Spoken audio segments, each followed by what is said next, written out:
শুভ সন্ধ্যা আমার প্রিয় বন্ধুরা, আশা করছি তোমরা যে যেখানেই আছো সকলেই ভালো আছো, সুস্থ আছো। আমিও আমার পরিবারের সকলকে নিয়ে খুব ভালো আছি। আমি সুপ্রিয়া আমার সকল প্রিয় বন্ধুদের আমার ব্লগ চ্যানেলে অনেক অনেক স্বাগত আর অনেক অনেক ভালোবাসা জানিয়ে আজকের ব্লগটি শুরু করছি।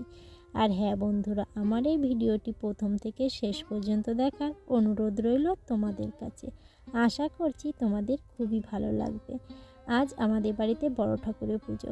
আমার সকল প্রিয় বন্ধুদের আমাদের বাড়ি পুজোর অনেক অনেক শুভেচ্ছা আর অনেক অনেক ভালোবাসা রইল। তো দেখো, মা এদিকে ফল প্রসাদগুলো কাটছে আর এদিকে বাজার যা যা লাগবে বড় ঠাকুরের পুজোতে সেই বাজারগুলো গামলা ভরে রেখেছি। আর বাইরে তো নিতে পারছি না, জানো তো আজকে না সকাল থেকে খুবই বৃষ্টি হচ্ছে। তো পুজোর সিদ্ধান্ত মা করেছে সকাল 8টার দিকেই আর কি। তো তখন আর কি রান্নাবান্না কিছু হয়েছিল না, আমাদের তোমাদের দাদাভাই বাড়িতে রয়েছে, সেজন্য একটু দেরি করেই রান্না বসিয়েছিলাম। তো রান্না আর কি বসানোর আগেই মা বলছে যে আজকে বাড়িতে পুজো করতে হবে, যেহেতু মানে আমাবস্যা শনিবার পড়েছে। তো মা বলছে ভালো দিন বড় ঠাকুরের পুজোটা করা হয়ে যাক। আর খুব বৃষ্টি হচ্ছিল, তো প্রথম দিকে মানে প্রথম ইচ্ছা করছিল না আর কি, যে মাকে বলছিলাম যে এত বৃষ্টির মধ্যে কি করে পুজোটা করব। তো মা বলছে ঠাকুরের কাছে একভাবে না একভাবে ঠিক হয়ে যাবে। তো এদিকে দেখো বাইরে প্লাস্টিক টানানো হচ্ছে, কারণ বৃষ্টি পড়ছে তো, আর বৃষ্টির মধ্যে বসে কি করে পুজো করবে। আর যেহেতু বড় ঠাকুরের পুজো বাইরেতেই করা হয়, তো প্লাস্টিকের টানানো হচ্ছে। তারপরে মাটিতে বসে আর কি করা যাবে না, আর মাটিতে তো জল পড়ার সঙ্গে কাদা হয়ে যায়। আমাদের উঠোনে মাটিটা এরকমই, যে জল পড়লো আর কাদা হয়ে গেল। তো এই যে জায়গাটা একটু মানে প্লাস্টার ঢালাই করা আছে, ওইখানটা আর কি পুজো হবে। ব্রাহ্মণ চলে এসছে, 20 মিনিটের মতো হয়ে গেছে। আর এদিকে দেখো সব পুজোর জোগাড় যন্ত্র আমি আর মা করে দিচ্ছি, আর ওই ব্রাহ্মণ সব কিছু আর কি গুছিয়ে নিচ্ছে। আর সব কিছু তো আমরা জানি না যে কী দেখি লাগবে, সব বাজার করা হয়েছে আর কি, ওনার কাছ থেকে ফর্দ নিয়ে বাজার করা হয়েছে। কিন্তু কি কি বাইরে আনবো, যা যা বাইরে আনবো সেগুলো তো আর ঘরে নেওয়া যাবে না। বড় ঠাকুর পুজোর এরকমই নিয়ম, মানে যা আনবে সেগুলো সব আর কি প্রসাদ হিসাবে সবাইকে দিয়ে দিতে হয়, ঘরে নিতে হয় না। তো ব্রাহ্মণ বলছে যে এই এই জিনিসগুলো আনো, আর যেটা আর কি সিন্নি প্রসাদে যাবে সেটা আর কি একটা গামলা আলাদা করে আমাকে গুছিয়ে দিতে বলেছে। তার জন্য আমি দেখো একটা গামলা নিয়েছি, ওতে 1.25 কিলো আটা আর 21টা কলা লাগবে, আর 1.25 কিলো গুড় আর 1.25 কিলো দুধ দিয়ে একটা মানে প্রসাদের গামলা সাজিয়ে দিতে বললো। তো তার জন্য দেখো ওই গামলাটা মানে নিয়ে এসেছি। আর ওই যে আতপ চালটা দিয়ে দিলাম, আগে থেকে ভিজিয়ে রেখেছিলাম। নৈবেদ্যটা ওনাকে বলছি তুমি একটু গুছিয়ে নাও। তো উনি আমাদের বাড়ি মানে সব পুজোই করে, কিন্তু ওই যে কার্তিক পুজোর সময় কি হয়েছিল, ওনার না মানে খুব মানে আগে থেকেই মানে অনেকগুলো পুজো ধরে ফেলেছিল, খুব তাড়া ছিল, ওই জন্য উনি আর আসতে পারেনি। আর এমনিতে আমাদের বাড়িতে যে কোনো পুজো হোক না কেন ওনাকে দিয়েই করা হয়, আর উনি খুবই ভালো। উনি আমাদের পাড়াতে আর কি বাড়ি, মানে আমাদের এই পাড়া পুজোগুলো উনিই সব করে আর কি। ধারে বাড়ি যতগুলো পুজো হয় খুব সুন্দর পুজো করে। আর এদিকে দেখো আমি ওই যে চিনি প্রসাদ সাজাতে বললো সেটা গামলা আর কি সাজিয়ে দিচ্ছি। আর আজকে না আমাদের বাড়ির সবাই উপোস করেছে। মেঘনা শুধু সকালের দিকে কটা মুড়ি খেয়েছিল, মেঘনার মেঘা আর কিছুই খাওয়া হয়নি, কারণ বাড়িতে আজকে রান্না হবে না। আর পুজোর দিন আমাদের বাড়িতে মানে বড় ঠাকুরের পুজোর দিন আগুন চালানো যায় না যতক্ষণকে আর কি পুজো হবে। সেজন্য পুজোটা হয়ে গেলে তারপর আর কি রান্নাবান্না করব। ওই জন্য আমরা তো খাইনি, আর মেয়েরাও তো মানে খাওয়া হয়নি সেরকম। কটা মুড়ি ভিজিয়ে দিয়েছিলাম, তাই খেয়েছে 2 বোনে। আর এদিকে দেখো আমার চিন্নি প্রসাদটা পুরো মানে গোছানো হয়ে গেছে, আর একটু পরেই পুজো শুরু হয়ে যাবে। আর সবাই আমরা উপোস করেছি। মেঘা বলছে মেঘাও পুজো করবে। তো চলো এখনই পুজো শুরু হয়ে যাবে।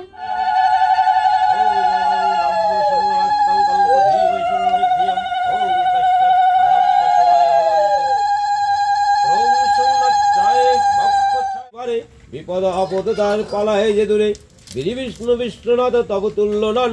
অগ্রেতে তোমার পূজা বন্ধিন চরণে, শনির পাঁচালে যে বা রাখি নিজ ঘরে। সুখ শান্তি বাড়ে তার শনিদেব বরে, শনির মহিমা যে বা করিবে কীর্তন।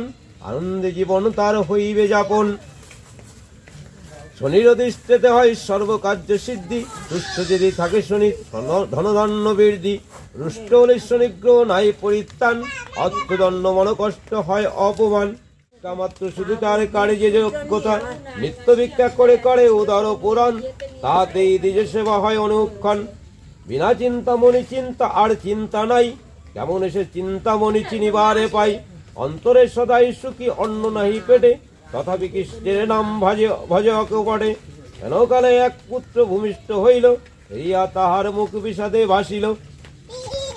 হায় রে বিধাতা আজ কি সুখের দিন, হরিষে বিষাদ মন দিজ অতিদিন। যা হোক তা হোক নিজ প্রতিজ্ঞা রাখিব, ভিক্ষাতে নির্ভর করি দিন কাটাইব। দ্বিজ আর শিশু সেবা ভিক্ষা করি করে, সুমঙ্গল বলি নাম রাখিলে পুত্রে। অমঙ্গলে সুমঙ্গল পুত্র নাম রাখিল, পঞ্চম বৎসরে পুত্র পাঠশালে দিল। সুমঙ্গল বালকের সবে গুণ গায়, অল্প দিনের মধ্যে শেষে সমুদায়। শাস্ত্রজ্ঞ হইল ক্রমে শাস্ত্র আলোচনে, পণ্ডিত বলিয়া তারে মানে সর্বজনে। কিন্তু তার কিছুতেই নাই লয়ে মতি, সদা চিন্তা কিসে পাব কমলার প্রতি। কমলা সেবিত পদে কেমনে পাইব, ইহকাল পরকাল সব নিস্তারিব। এইরূপে সর্বস্ব চিন্তার কারণ, ছাড়িলে আপন গৃহ পিতৃ মাতৃগণ। বিদেশে বিদেশে ভ্রমে করি পর্যটন, মনেতে কেবল মাত্র শ্রীহরি চরণ।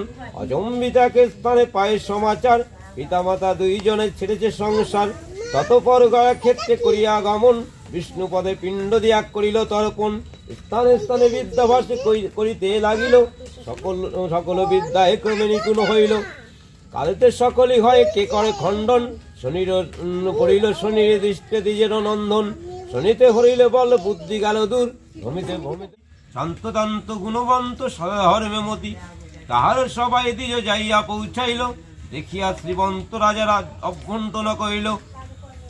কোথায় নিবাস বলি কহ নরপতি, কোন বংশ উদ্ধব হও বল হে সম্প্রতি। শুনিয়া দ্বিজের পুত্র কয় সমাচার, সুমঙ্গল নাম ধরি শুনো নৃপবর। প্রতিদিন দুঃখী আমি নাই পিতা মাতা, স্বদেশ বিদেশে আমি যাই যথাতথা। সীমন্তে বলেন দ্বিজ চিন্তা পরিহর, আমার আলয়ে থাকি মোরে কিচাশকে কর অর্ধায়ন। যত্নের সহিত তোমা পড়াবো এখন, ব্যাকরণ স্মৃতিকাব্য সংখ্যা দর্শন। অল্প দিনের মধ্যে শনি কইল অর্ধায়ন, সমস্ত বিদ্যায় শনি হইল যে নিপুণী।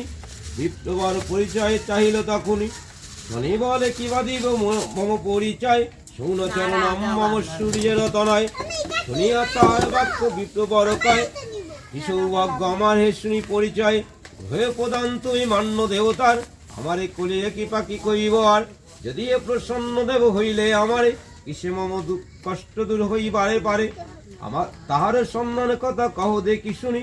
ব্যথায় ব্যথিত বড় ব্যাকুল পরাণী, আমার উপরে আছে তোমার কটাক্ষ। কিসে যাবে বলো দেখি হইয়া সপক্ষ। শনি বলে বলি তবে শুনো, বিরতি তীরে রাজা চলিলেন ধে।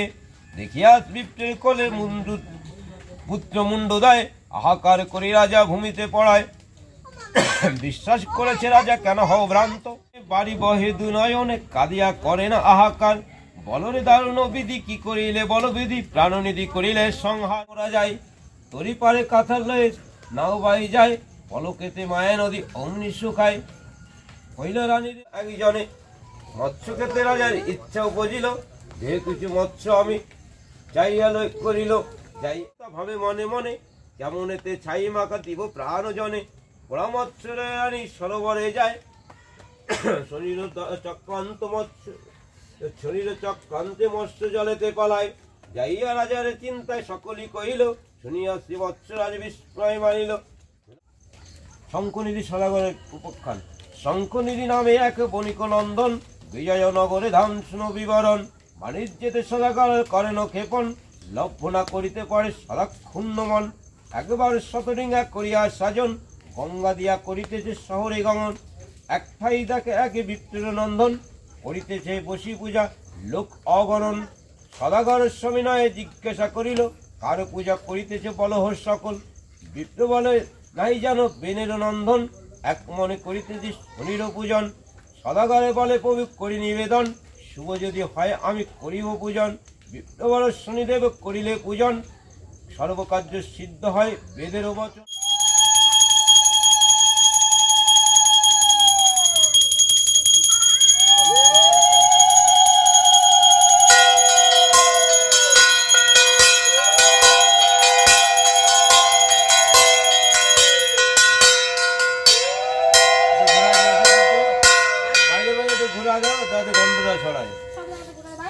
বাইরে বাইরে করে না। আচ্ছা অঞ্জলি দিতে হবে না, হাত জোর করো করেছো। ওং সূর্য সোম যমকালং সন্ধে ভূত ওটা দাও আছে দাও। এদিকে দেখো পুজো হয়ে গেছে, এখন আমি চিনি প্রসাদটা মাখাচ্ছি। প্রথমে ভাবছিলাম এই বৃষ্টির মধ্যে মনে হয় কেউ আসবে না, ঠাকুরের প্রসাদগুলো নষ্ট হয়ে যাবে, তাই ভেবে মনটা খারাপ হচ্ছিল। কিন্তু না, অনেকেই এসেছে জানো তো প্রসাদ নিতে। আর এখন বৃষ্টিটা আর পড়ছে না, পুজোর শুরু হতে এই বৃষ্টিটা কমে গেছিলো, এখন একটু বৃষ্টি পড়ছে না। যেহেতু শীতকাল, তারপর যদি বৃষ্টি হয় কতটা খারাপ লাগে বলো তো। কী আর করা যাবে, এগুলো তো আর আমাদের হাতে নেই। তো দেখো এখন সবাই এসেছে, প্রসাদ দিচ্ছি, এখন সবাই প্রসাদ খাবে। আর রাত্রে তো রান্নাবান্না সব কিছুই বাকি রয়েছে, সবাইকে প্রসাদ দিয়ে ঠাকুরের জিনিসপত্র সব গুছিয়ে তারপর রান্না বসিয়ে দেবো। তো আমার প্রিয় বন্ধুরা, আজকের ব্লগটি এই পর্যন্ত। তোমরা যে যেখানে থাকো সকলেই ভালো থেকো, সুস্থ থেকো।